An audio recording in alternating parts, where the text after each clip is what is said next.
My guest today on the show is Cameron Barrett, the Senior Manager of Website Technology for the Newark Public Schools. Cameron, how are you today? Welcome to our show. Hi, Jeff. Glad to have me. Thank you so much for being here. Today we're talking all about WordPress, specifically WordPress as a device to be used in a school district website. Now, you're certainly no stranger to WordPress. I know that you've been designing the website for the Newark Public Schools. Tell us a little bit about some of the work that you're doing up there in Newark. So about a year and a half ago, I was approached by the communications director at Newark Public Schools to take a job full-time with Newark Public Schools to come in and overhaul all of the website technology that they were using. At the time, they were using a pretty expensive software vendor based out of Pennsylvania, and they were spending somewhere in the neighborhood of $60,000 a year for website hosting and website content management systems. Now, this system with the vendor was a proprietary closed source vendor controlled solution that didn't allow me to do any of the custom development that I needed to do on top of their system. I would have had to go through their developers and get onto their product release cycle, and that was not a good solution for me. So I came in and went to my boss and said, I'm going to replace the entire thing with WordPress. I'm going to do it in 3 months, and in the process, I'm going to cut our website operating budget in half in year one, and in year two, I'm going to cut it in half again. He signed off on it, and that's exactly what I did. And how is it exactly that WordPress is allowing school districts to not only slash their budget, but completely obliterate most of the overhead that goes into actually maintaining a website? Right, because WordPress is open source, it's freely available to anybody who wants to install it on a server, configure it, program against it, develop against it. There's no cost at all to it except for hiring a developer or having an in-house developer do that work. This cost model is extremely affordable when you compare it to enterprise level software development or paying a vendor to develop against their platform. It's just much more affordable, and that's the beauty of open source. Now, when a school district is looking to go into WordPress, what are some of the things that they need to think about, or what are some of the things that a technology department might want to approach a web developer with? First, you need to figure out what you're going to be using WordPress for. Are you just using for the district site, or do you want to host your school sites as well? If you're doing it just for the district site, you can get by with just a plain old WordPress.org vanilla install on a server, on a co-location, on a shared hosting service somewhere. If you want to do something where you're hosting a bunch of school sites as part of a WordPress multisite, you're going to want to get a more robust hosting solution. Go with one of the better WordPress-centric hosting companies out there, a company like WP Engine or Pagely or Bluehost or even GoDaddy for that sense. There's a bunch of companies that are specializing in WordPress hosting, and they take care of a lot of the heavy lifting when it comes to keeping WordPress secure, making sure you have nightly backups, making sure that there's no common server exploits sitting on their servers. Like for instance, they don't run cPanel, which is a common exploit vector for hacking servers. They only worry about keeping WordPress secure. So, Cameron, what are we really talking here? If a school district wants to go with something like a Bluehost or a Pagely, what is the annual budget that somebody can project for a really top-notch web hosting package? It depends on what you're trying to do. So, for instance, Newark Public Schools is approximately 70 schools, 70 to 75 websites, 10 million page views a year. We need something more robust. We can't just go with a shared hosting solution where we're on the same server as a bunch of other companies. So we actually went with a dedicated managed server with a company called WP Engine, and we're paying $1,200 a month. So it's around $14,000 a year. But we're a very, very big school district, so we kind of have to pay that premium. For a smaller school district, where you have maybe 6 schools, 2,000, 3,000 students total, entire district, you can get by with a much more affordable hosting package. WP Engine does offer shared hosting solutions, Those are around $29 a month for a single website. If you're hosting a multi-site, that's still considered a single website. You can get by with $29 a month. If you need something a little more robust, you can go up to $99 a month. So you're still looking at around at the most $1,000 a year for hosting. That's a lot less expensive than paying a vendor with their own custom CMS that you don't have any access to, which is anywhere from for a district of around 6 schools with the vendors, it's anywhere from $8,000 to $15,000 a year. For larger school districts, it's anywhere from 50 to. I just saw an estimate the other day.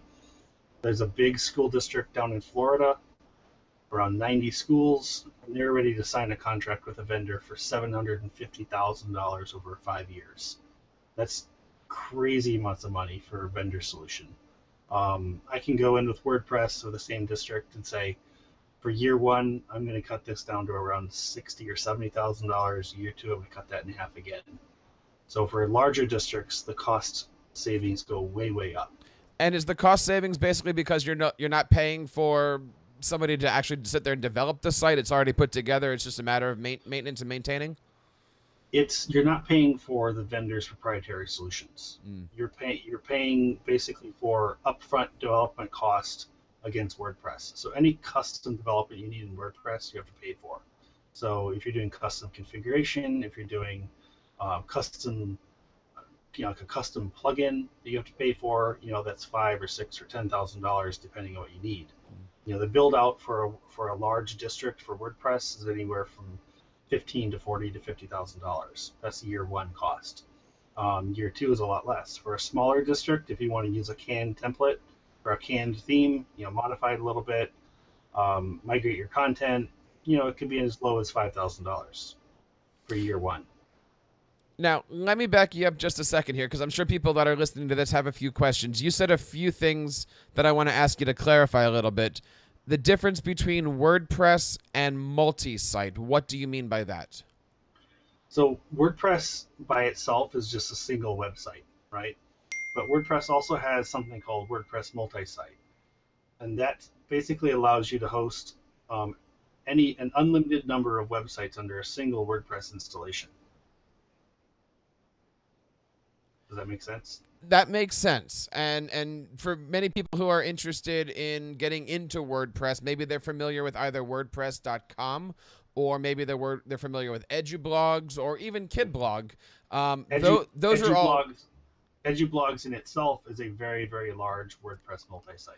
Exactly. They're actually running one WordPress. They're just breaking it off times, I think they're like at 5.5 million or some awesome number like that, but that is essentially one thing. Well, what is the advantage of that? I know as a person who maintains WordPress, it's a time saver because you don't have to go into 90 different schools and update plugins. But talk to us about why a school would want to do a multi-site versus 90 single websites. Let's just start with that. Yep. Again, for Newark Public Schools, we're 70 websites, and for us to have 70 different WordPress installations that we have to keep track of and manage and keep updated, this is way too much work. What we can do with multi-site is we can have one WordPress installation, and we can have 70 websites, subsites underneath that WordPress installation. We're also using parent-child themes. So our district theme is a parent theme, and the schools themselves are child themes of that theme. And what we've done is we've actually built in some customization into the child theme so that a school website can go in and they can change the logo, change the colors, change the widgets, all independently from the district site. Well, let's ask about that a little bit here, because so many times, and I work with school districts as well to create things, and I have other clients, and I know you do too. Ultimately, the client wants to be able to change things on their own without you. Is that good? Is that bad? When you set up a website for a school district, what options do you allow the school district just to change on their own? Like you said, logos and colors, or is that something that you as the developer say, tell me what you need, I'll fix it, and you guys just worry about pushing content out? If they have an experienced content administrator who understands how WordPress works, then there's no real danger of giving them control over editing their content, adding content, turning widgets on and off, adding new widgets, installing plugins. You can give them that administrator access, and they can go to town.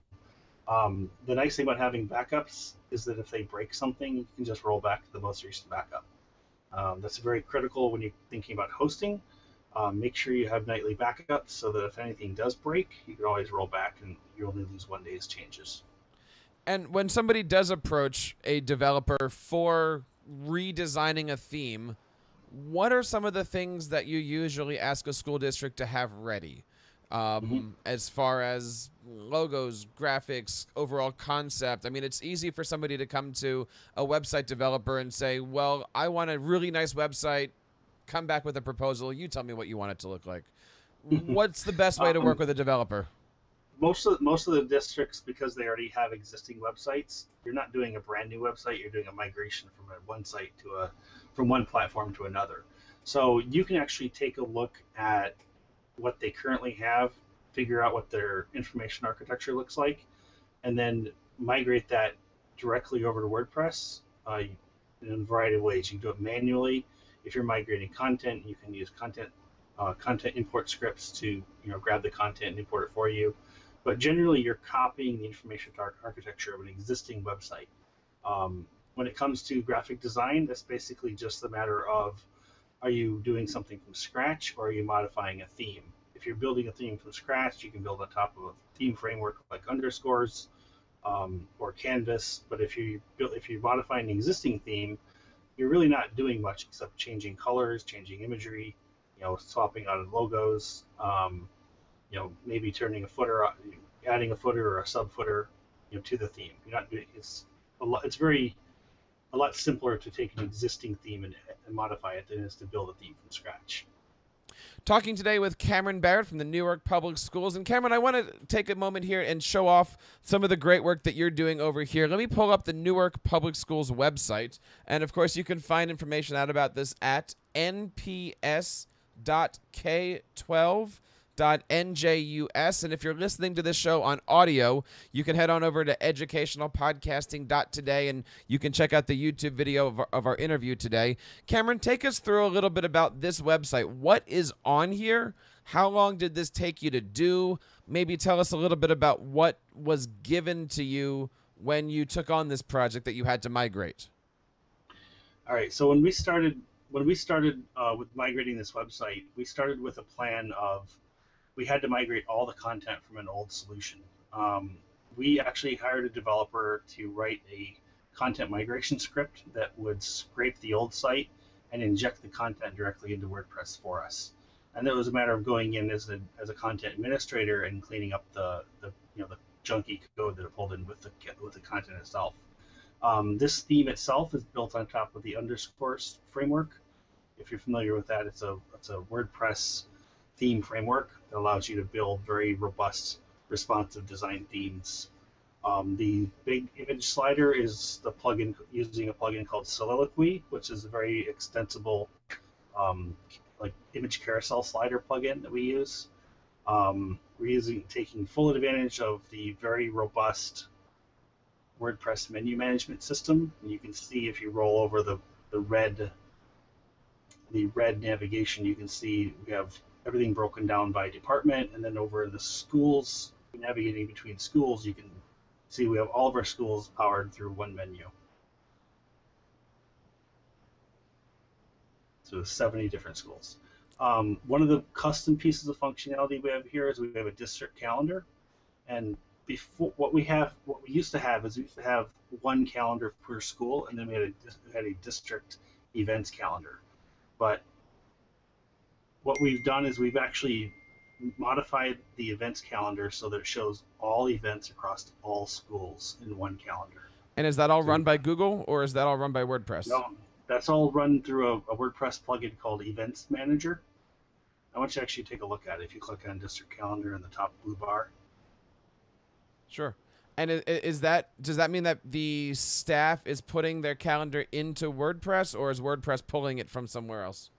they're putting it into WordPress. So our technology coordinators at each school are responsible for adding the events to their school calendars, and then all the events in the school calendars roll up into the district calendar. And so at any given time, you can look at the district calendar and you can identify how many events are happening across the district on any given day. And if you want to, you can also navigate to a single school's calendar using that menu right next to the tab. And does this also help with buildings and grounds, or is this a completely different infrastructure than the person who's signing out those rooms at any given time and who's in charge of the buildings? This has nothing to do with facilities management. This is all events, public events that are happening in our schools. Neat.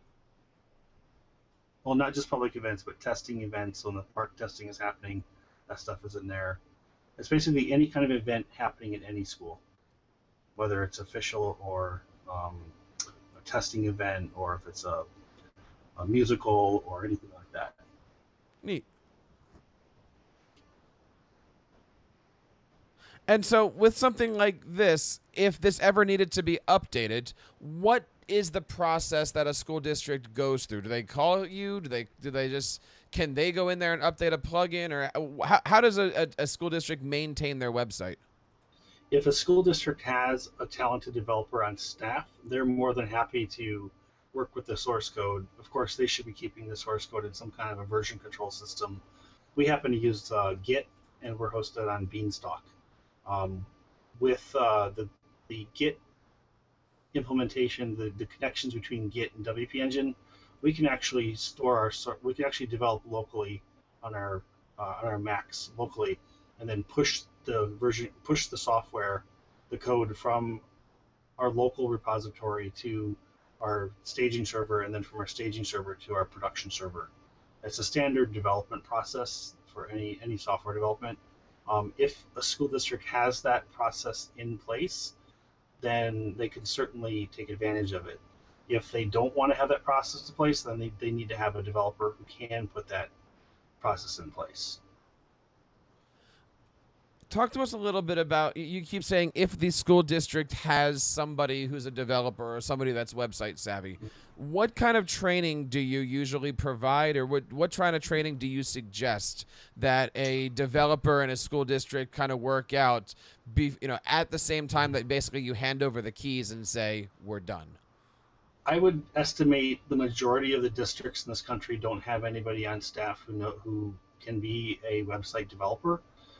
Therefore, I recommend that they find a local firm to be their development point, their point person for development, and then that person would handle any source control of the code. If they want to hire somebody like me, they could do. I can handle that for them. And these are all value-added services on top of anything else that they do, including website hosting, support. Content migration, online support, phone support, that kind of stuff. Neat. But I think most districts do not have those people on staff, but some do. So it's just a matter of identifying who those people are. Mm-hmm. It's certainly nice to know that in a day and age like today, there are several great solutions out there for school districts that are looking to stay digital, stay on the cusp of technology, and not spend, as you said, $750,000. When you told me that number a couple of days ago on the phone, I was like, my goodness, that is a ridiculously huge number. And just the fact that, as you said, you can walk in there on the first day and basically slash that thing down to under 100,000. That's saving a lot of money for the district. That's putting those resources back in the students' hands. That's helping, maybe save some teaching jobs. There's a lot of great reasons why you would want to stay with WordPress.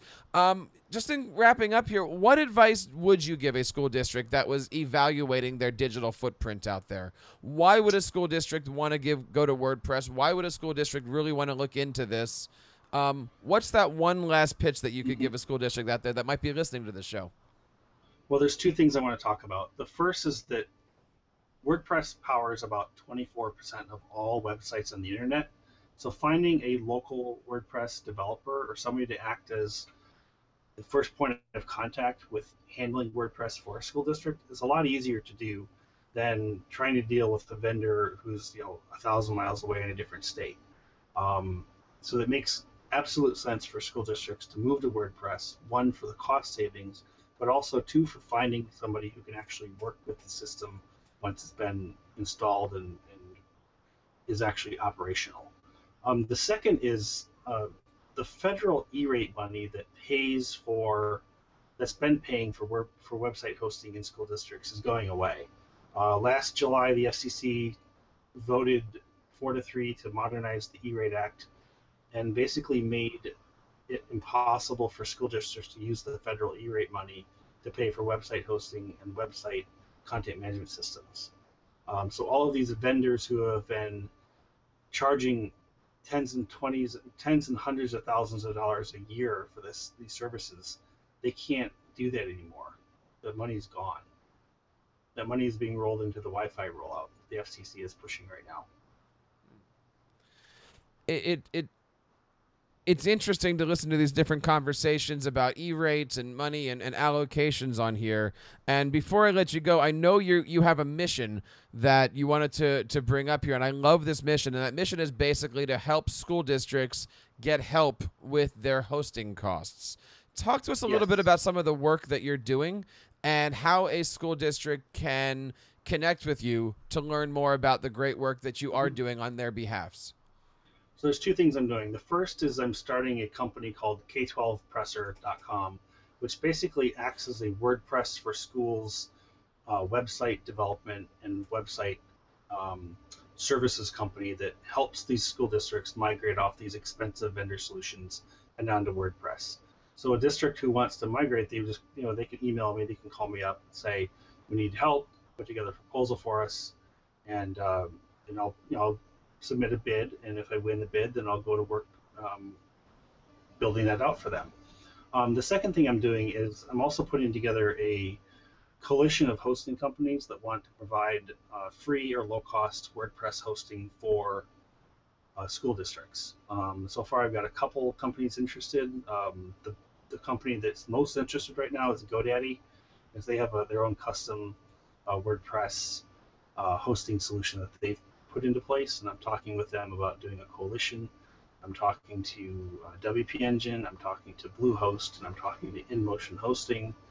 There's a lot of companies very interested in helping public schools. It's just a matter of putting those pieces into place to offer the low and free cost hosting to public schools. And are they looking at doing this on a shared hosting level or on a VPS level? Probably both, because the larger districts can't really be on a single server, or they can't be on a shared server. Mm-hmm. They kind of have to have a dedicated server. So I think they would. I think this coalition would expect the larger districts to kick in something, because dedicated managed servers are not cheap. But if a company like GoDaddy says, "Well, here's 10 servers, you can put 1,000 schools on them," I'd be like, done. So it's just a matter of working out the logistics of that.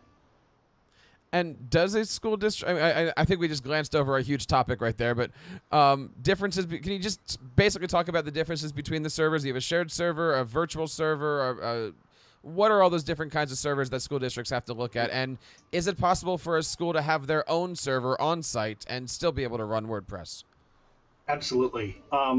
90% of the districts in this country are going to be happy with a shared server solution where they're paying $29 or $30 a month for hosting. It's affordable, it serves their needs, they don't have to go the next level up.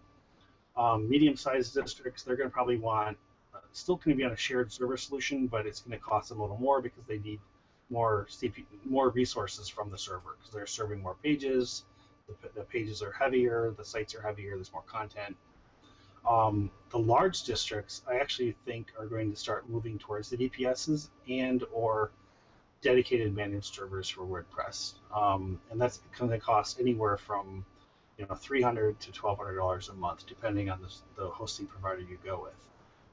But when you compare those rates to what they were charging, what they are being paid, what they're paying now with the vendors, those rates are still very low. Lots of good stuff here. Cameron, where can we get a hold of you if we're looking for more information about the stuff happening over at K12 Presser? Easiest way is just to go to my website and fill out the contact form, or you can email me, Cameron at k12presser.com, or you can find me on Twitter. My Twitter handle is camworld. I also have K12presser, but it's not active. You can reach me there. We will certainly make sure we have all the links to contact Cameron and K12presser over on our website under our show notes here over at educationalpodcasting.today. Cameron, thank you so much for spending the time with us. We really do look forward to seeing where this goes, and hopefully maybe one day we can have free web hosting for school districts around the world. Thank you so much, Cameron, for joining us today. Great. Thanks, Jeff. National Podcast Day is September 30th, but what is National Podcast Day? It's pretty simple and you can help spread the word. National Podcast Day is dedicated to promoting podcasting worldwide through public engagement. You may be asking, what can I do to get involved with National Podcast Day? It's easy. Head over to nationalpodcastday.com and check the suggestions, but ultimately these options are endless. Remember September 30th, nationalpodcastday.com, and let's start the conversation.